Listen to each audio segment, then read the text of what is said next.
Good evening. I'm Nima and this is Forum Daily for Wednesday, August 17th. We start tonight with a look at the latest census data, which indicates that more than 3 in 4 Canadians reported English as their first official language last year.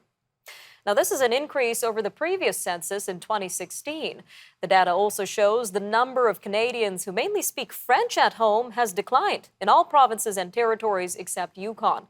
English and French are still by far the most common languages spoken in Canada, but the data also shows about 12% of people predominantly speak a non-official language at home. All right, well, meanwhile, a threat analysis around the Freedom Convoy protesters in Ottawa last winter included some warnings. They were around ideologically motivated extremists, likely using police enforcement to encourage a violent revenge. Newly disclosed documents obtained by the Canadian press show that the ideologies portrayed the police response as brutality and the use of the Emergencies Act as evidence of tyranny. The protesters, many with large trucks, paralyzed downtown Ottawa for 3 weeks before authorities towed away trucks and made over 200 arrests. All right, switching gears here to developments at Service Canada, following a massive backlog in processing passport applications. 4 new Service Canada centres are being added across the country to help address the backlog. The federal government says people can now apply for and pick up passports at the new locations in Red Deer, Alberta, Sault Ste. Marie, Ontario, Trois-Rivières, Quebec, and Charlottetown in PEI. Nearly 1.1 million applications for new and renewed passports have been filed since April. More than 1/4 of those haven't yet been processed, though. Turning to Ontario now, which is extending the deadline for childcare operators to opt in to the $10 a day program by 2 months. The move is to try to get more providers to sign on. The Canadian press has obtained a letter sent to municipalities. It informs them that the deadline is being extended to November 1st and that the sign-up process is being standardized. The letter says the extension will give operators more time to make decisions and ensure more parents can see savings. The government says parents will still see childcare savings on average of 50% by the end of this year, as originally scheduled. Turning our attention to the north now, where Inuit-owned airline Canadian North is sounding the alarm on fuel shortages at several airports in the high Arctic.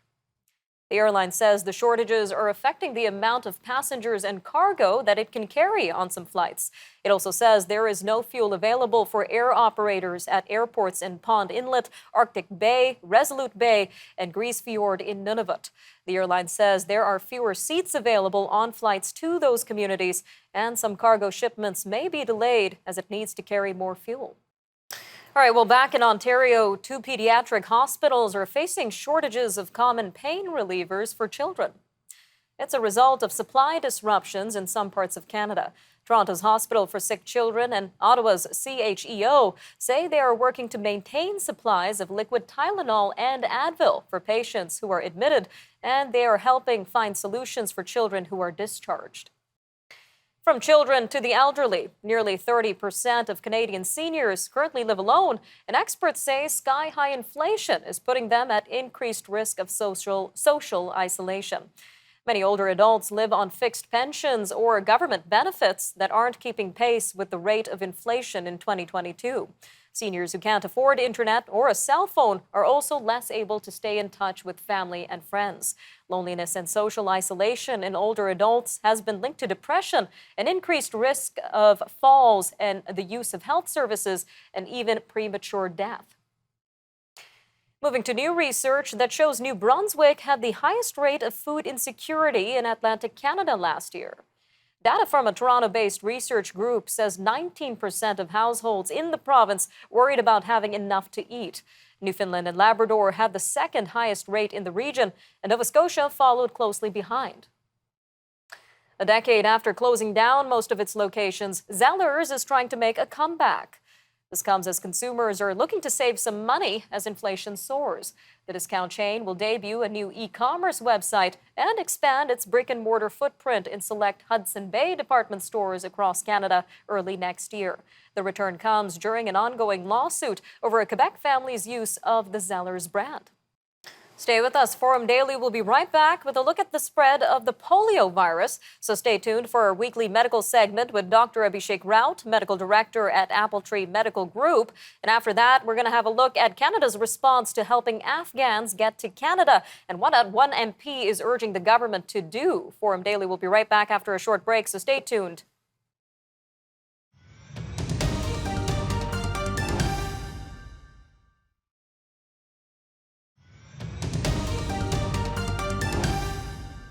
The virus that causes polio has been found in New York City's wastewater, in another sign that the disease is quietly spreading among unvaccinated people. The discovery of the polio virus in New York City comes shortly after British health authorities reported finding evidence that the virus has spread in London, but no cases were found in people. Meanwhile, the Public Health Agency of Canada began testing wastewater in multiple high-risk communities this week. No cases have been found as of yet, though. The polio virus causes paralytic polio and can lead to permanent paralysis or even death. Well, joining us now to tell us more about polio and the risk it poses to Canadians is Dr. Abhishek Raut, medical director at Appletree Medical Group. Dr. Raut, welcome back to Forum Daily. Great to join you today.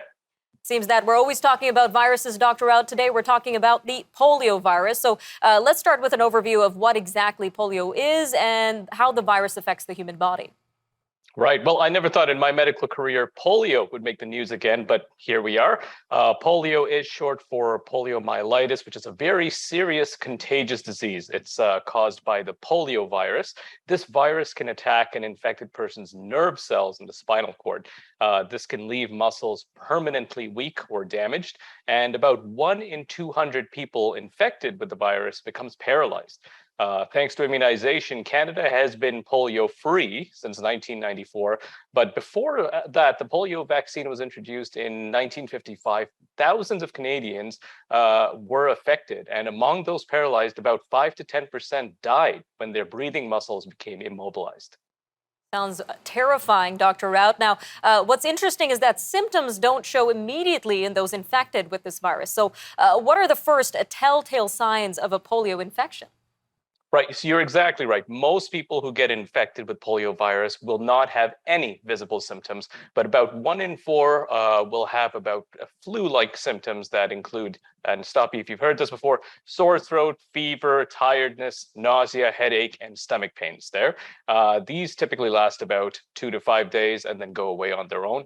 A small proportion with the poliovirus infection will also develop more serious symptoms like meningitis, which is an infection of the spinal cord or brain, or paralysis, which is the weakness in the arms, legs, or both. And we talked a lot about droplets when it comes to COVID-19 transmission. How is polio transmitted, Dr. Raut? Right, so polio is very contagious. The virus lives in an infected person's throat or intestines. It enters the body through the mouth and spreads through contact with the feces of an infected person.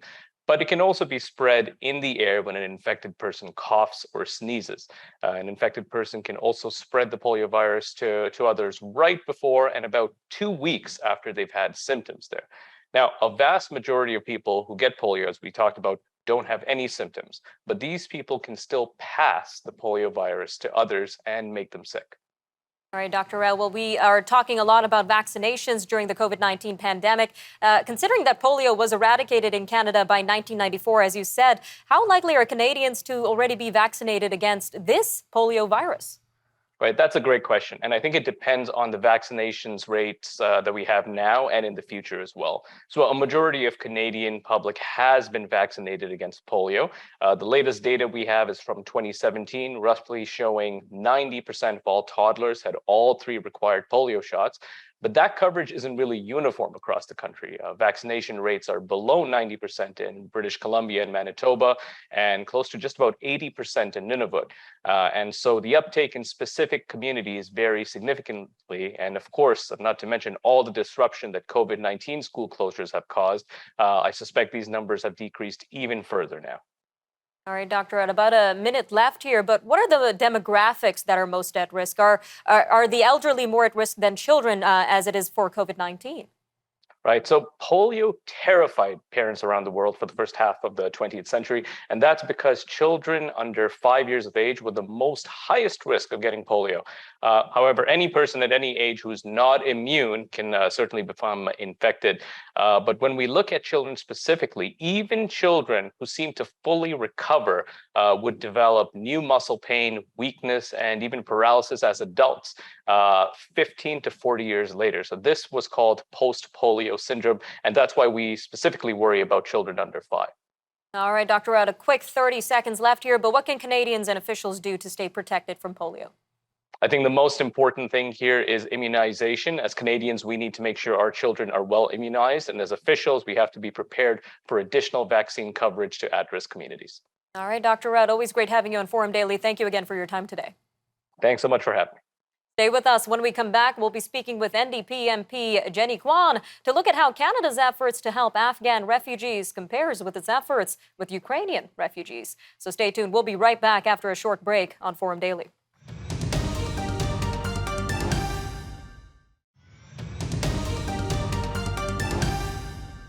The Taliban have marked a year since they took over the Afghan capital of Kabul. The rapid takeover triggered a hasty escape of the nation's Western-backed leaders, and it sent the economy into a tailspin and fundamentally transformed the country. NDP MP and immigration critic Jenny Kwan says there is a stark difference between the federal government's treatment of those fleeing the Taliban and those fleeing the Russian invasion of Ukraine. Since last year, Canada has resettled 17,300 Afghans and not the 40,000 that the government promised. But since the start of this year, government statistics show that 71,800 Ukrainian refugees have come to Canada. Ms. Kwan is calling on the government to do more to help bring in Afghans who helped Canada. Well, joining us now is Ms. Jenny Kwan herself, MP for Vancouver East. Ma'am, welcome back to Forum Daily. Thanks for having me. Now, we mentioned you point to a stark difference between how the government has treated Ukrainian refugees and Afghan refugees. So can you tell us a little bit more about this difference that you've noticed? Well, the Canadian government rightfully acted swiftly to bring Ukrainians to safety when they're faced with this unprovoked, unlawful war from Russia. And since that time, a large number of Ukrainians have made it to Canada, and that's a good thing. But what's happening with Afghanistan is unbelievable, and to me is disgraceful. The Canadian government is abandoning, in many ways, many of the Afghans who helped Canada, who served Canada, were part of Canada's mission abroad, and we're not bringing them to safety. And to me, this is not acceptable. I have to ask the question, why is there such differential treatment between supporting Ukrainians versus that of Afghans? And, you know, some of the witnesses, in fact, who showed up at our special committee for Afghanistan or our standing committee on immigration outright call this discrimination, outright are saying that the government should not be treating Afghans and Ukrainians in this different way. In fact, Canada should be providing the same immigration measures to Afghans to bring them to safety. The issue is urgent, the situation is dire, and we need to take action now. Now, we know Immigration Minister Sean Fraser has been responding to some of these concerns. Now, he's saying the stark difference is because Ukrainian refugees are coming on a temporary basis compared to the Afghan refugees coming here more permanently. So is that enough reason to have such a large discrepancy in numbers? Well, that's just an excuse, right? The government can extend the same immigration measures to Afghans as what they have done to Ukrainians. Afghans can come to Canada on a temporary basis as well. And some of them may well return back to Afghanistan. They hope that one day that they would be able to do so.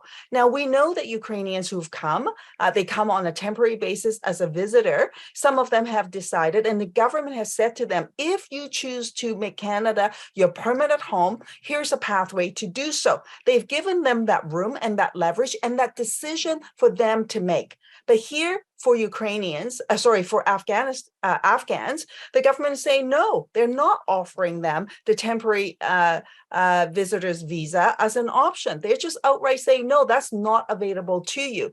I actually have been advocating for students too, by the way, students who actually got a scholarship here in Canada, and these are girls who got a scholarship here in Canada.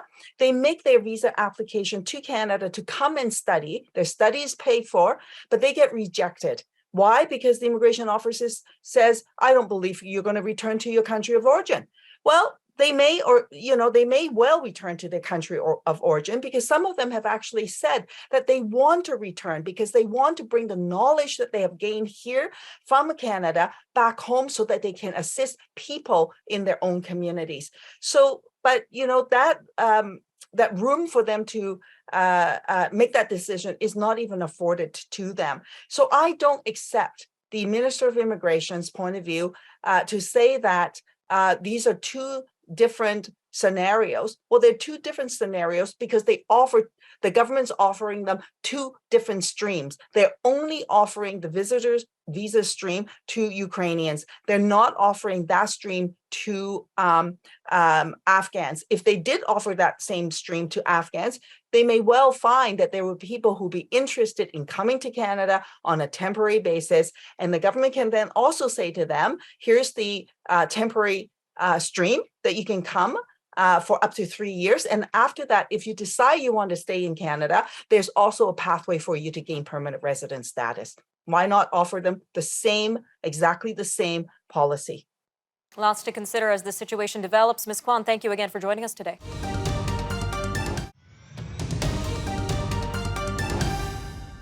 Taiwan is demonstrating its ability to resist Chinese pressure to accept Beijing's political control over the island.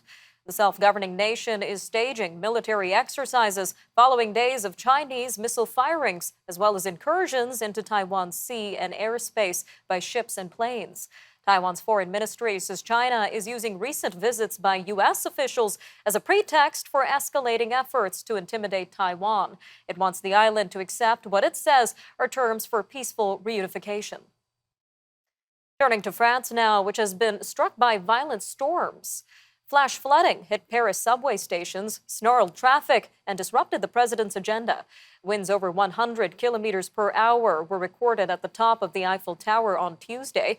Thunderstorms in southern England also drenched London tourists and residents on Wednesday. Scattered storms also swept across Belgium. The intense downpours came in a summer marked by drought, heat waves, and forest fires in Western Europe that experts link to climate change. All right, well, meanwhile, a worsening drought has led factories in China's southwest to shut down. They also caused a city to impose rolling blackouts after reservoirs to generate hydropower ran low. Companies in Sichuan, including makers of solar panels and cement, were closed or reduced production after they were ordered to ration power. The added economic strains come at a time when President Xi Jinping is preparing to try to extend his hold on power. Well, inflation continues to dog the UK. Britain's inflation rate rose to a new 40-year high of 10.1% in July. This comes as rising food prices tightened a cost of living squeeze fueled by soaring energy prices. The Office for National Statistics says consumer prices inflation hit double digits. Now, this is a jump from 9.4% in June, and it was higher than the initial forecast of 9.8% from analysts. The Bank of England says soaring natural gas prices are likely to drive consumer price inflation to 13.3% in October. Moving to the U.S., where Liz Cheney, the outcast Republican and fierce critic of former U.S. President Donald Trump, has lost her day job. The third-term Congresswoman fell in Tuesday's Wyoming primary contest to the Trump-backed candidate Harriet Hagman. Ms. Cheney told her supporters that her loss is just the beginning of a new chapter. She declined to declare if she will run for president, but says she is thinking about it. A 20-year-old man who entered the grounds of Windsor Castle armed with a crossbow last year on Christmas Day told police that he wanted to kill the Queen. Jaswant Singh Chahal, charged under the Treason Act, appeared in a London court remotely today from a high-security psychiatric hospital. Prosecutors allege Mr. Child wanted revenge on the British establishment for its treatment of Indians, and that he sent a video to about 20 people claiming that he was going to assassinate the Queen. Concerns rise in Zimbabwe, where officials say a measles outbreak has killed 157 children. Now, most of them were unvaccinated due to their families' religious beliefs. The measles outbreak was first reported in an eastern province in April, and it has since spread to all parts of the country. The government says it is embarking on a mass vaccination campaign, which will target children between 6 months and 15 years, and is engaging traditional and faith leaders to support the drive. Billionaire Elon Musk continues to make headlines, but this time for tweeting that he was buying the English soccer team Manchester United. But several hours later this morning, he said that it was all a joke. It comes as the Tesla CEO faces a legal battle in the U.S. after backing out of a deal to buy Twitter for $44 billion. Climate scientists are warning of dire consequences for the Mediterranean Sea's marine life, with the region hit with a series of severe heat waves. Researchers say they are witnessing exceptional temperature hikes ranging from 3 to 5 degrees Celsius above the norm for this time of year. Scientists say marine heat waves are longer, more frequent, and more intense because of human-induced climate change. Residents of a small island off southern Nova Scotia helped save 5 stranded dolphins that were stuck in shallow water. Community members on McNutt's Island kept dolphins off the rocks and partially submerged until the rescuers arrived early this week.